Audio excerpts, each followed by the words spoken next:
to America, eventually the U.S. will get out.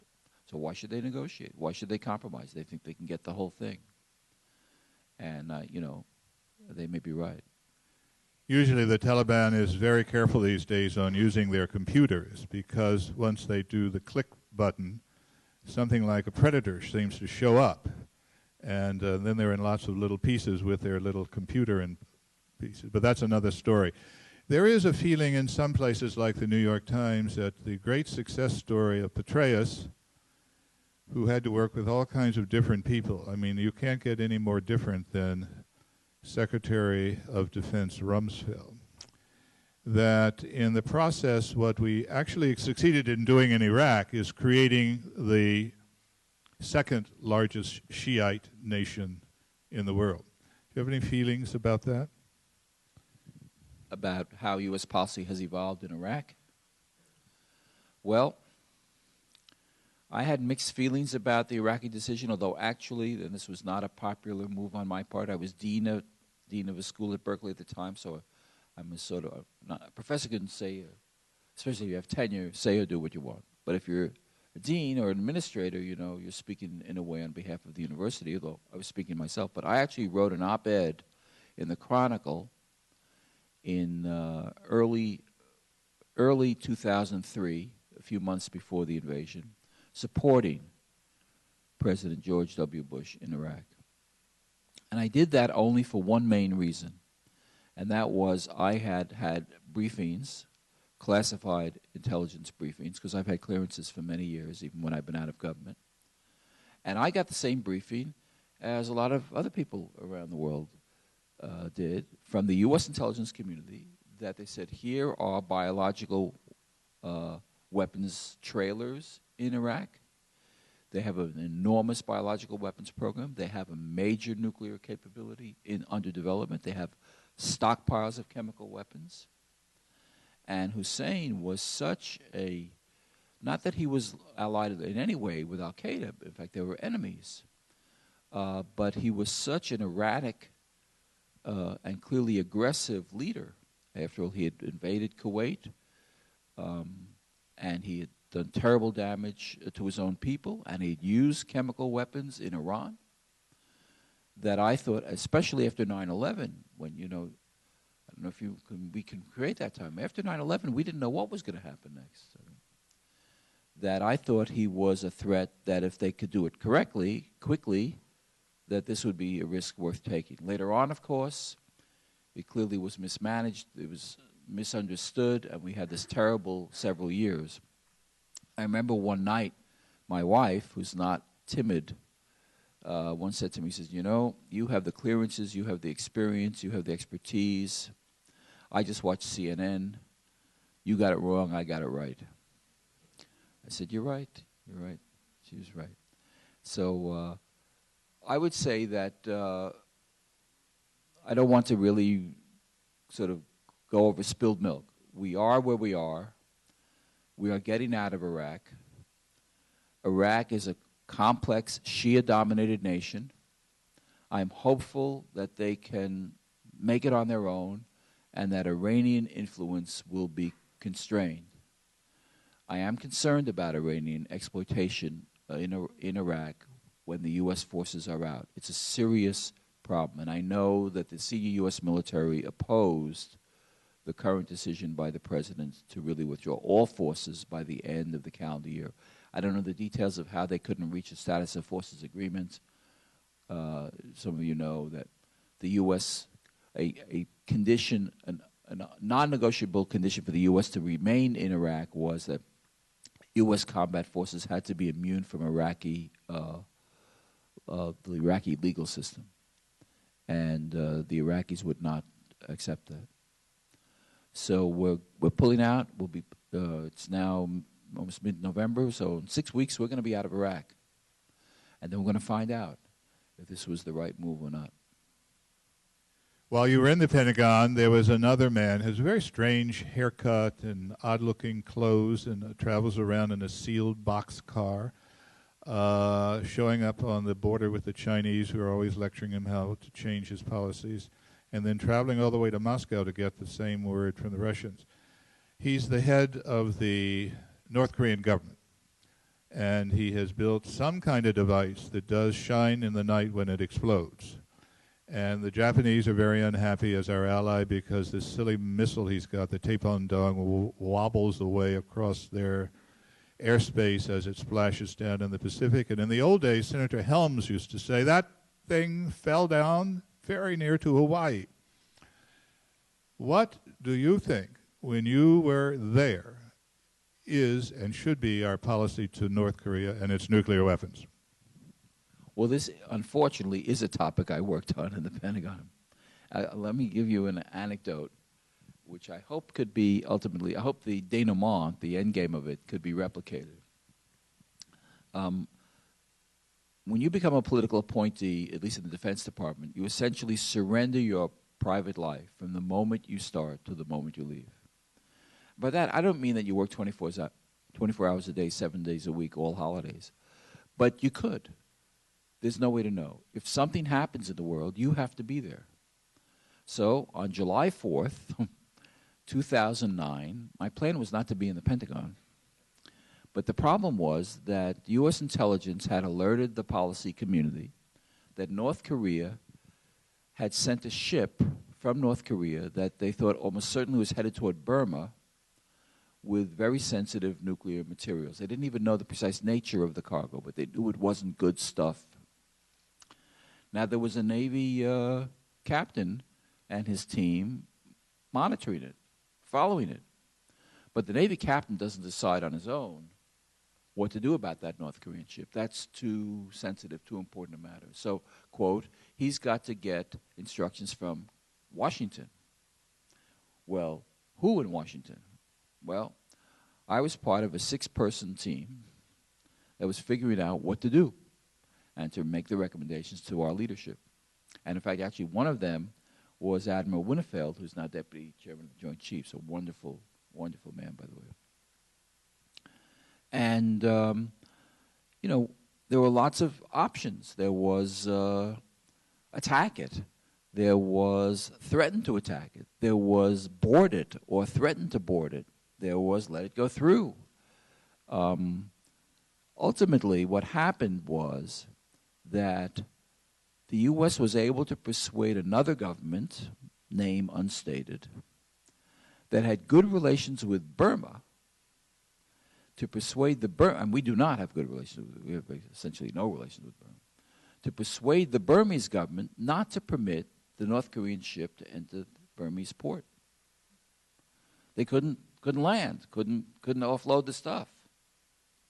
And in fact, what happened was the ship was outside Burma in international waters. It was refueled at sea by another North Korean ship, and it went back home. What we called in the Pentagon a cruise to nowhere. Some of you may have been on cruises to nowhere. There's a cruise sort of to Burma, but then back. So that was nice. We thwarted them. Not a shot was fired.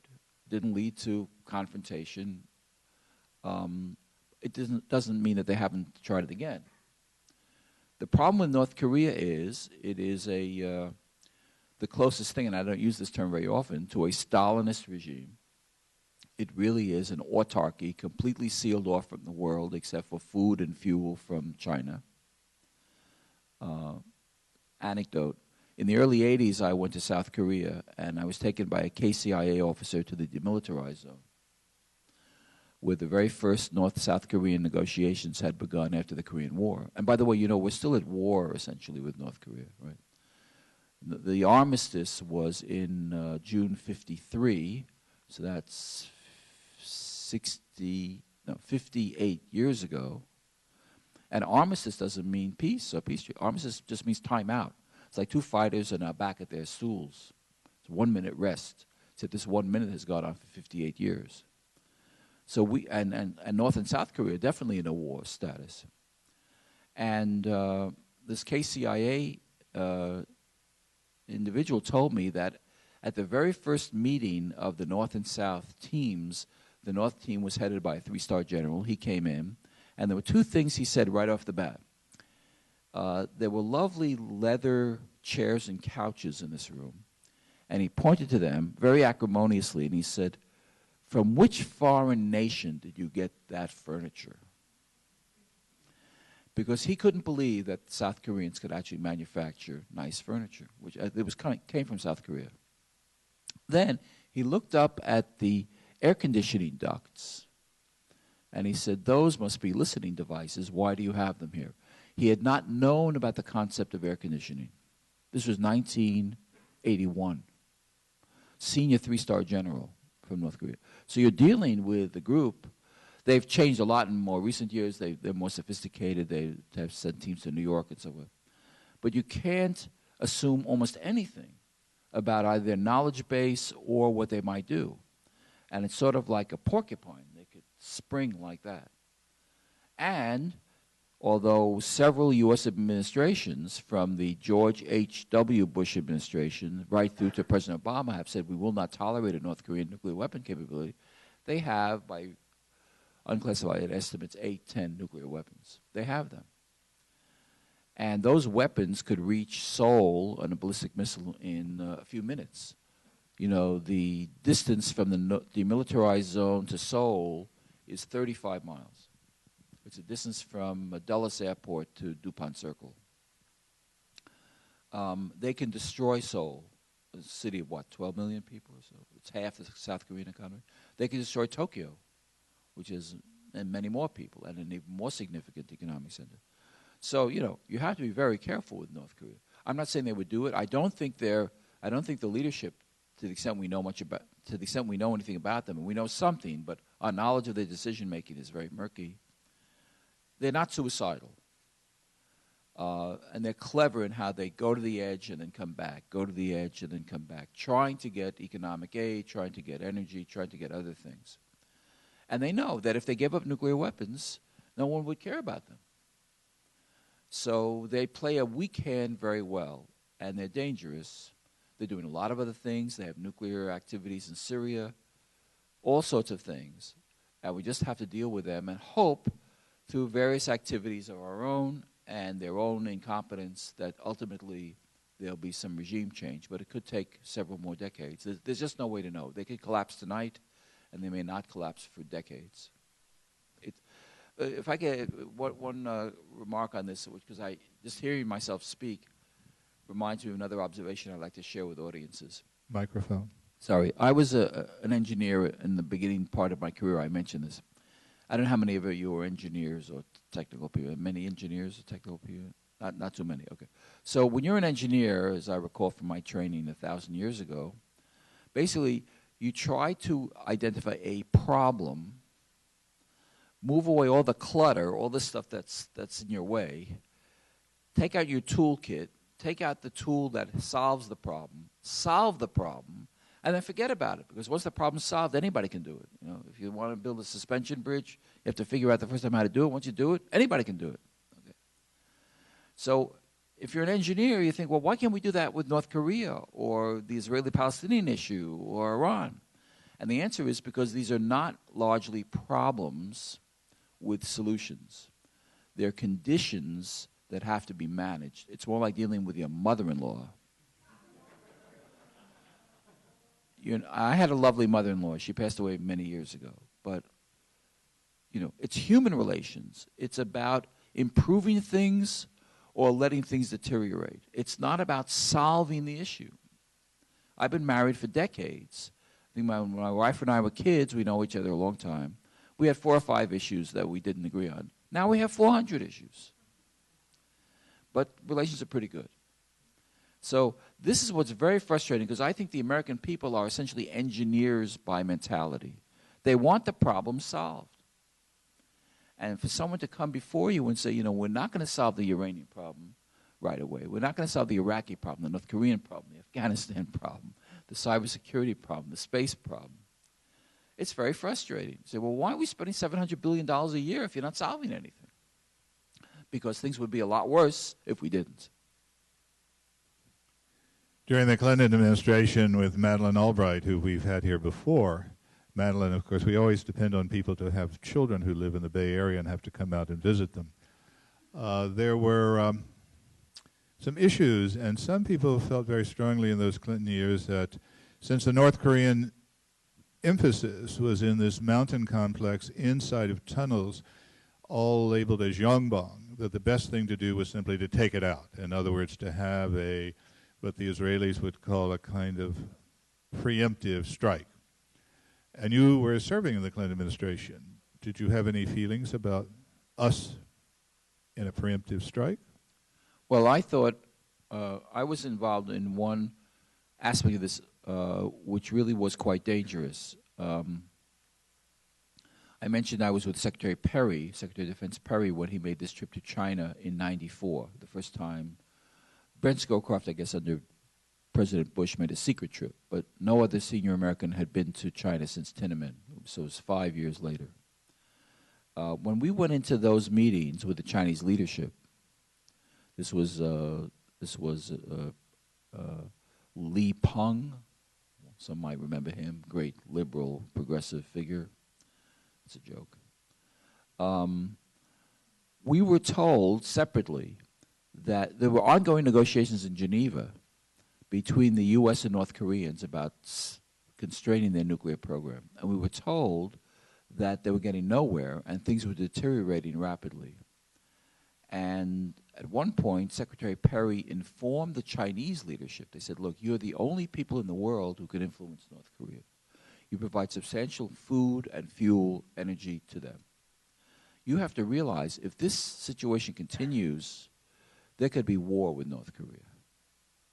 And in fact, President Clinton went to the demilitarized zone, I recall, made a rather belligerent speech. He said if North Korea attacks South Korea, it'll be a decade before anyone can ever go to North Korea, which is pretty ominous.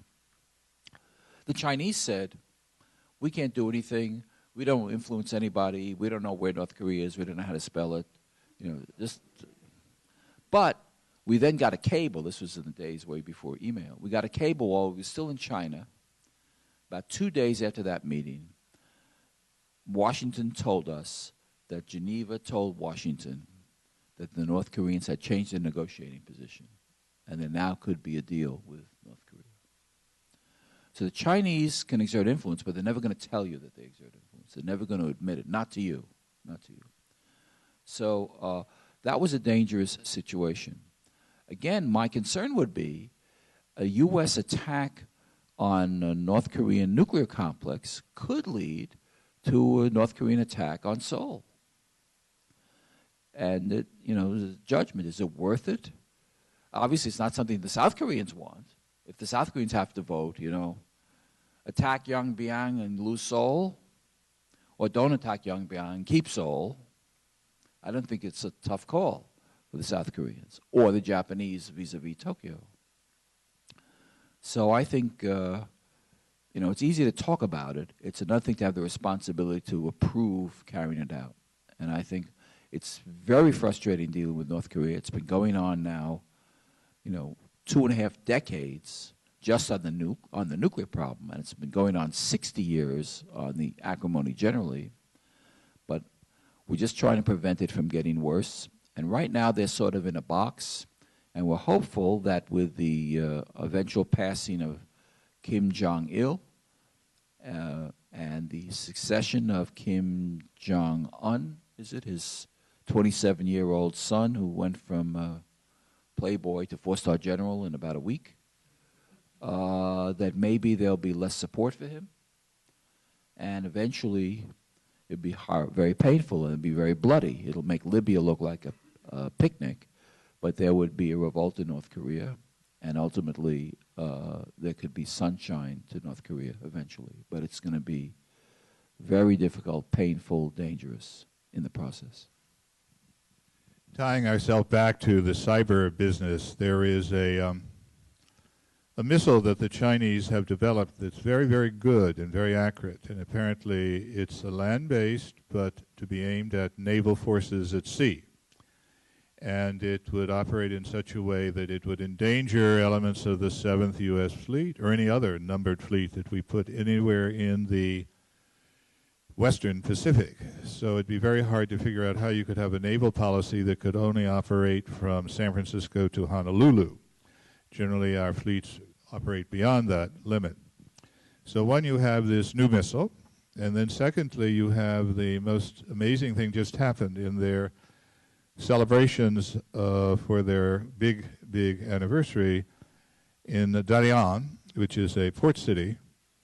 A very large-scale ship, better known as an aircraft carrier, went to sea. It was a Chinese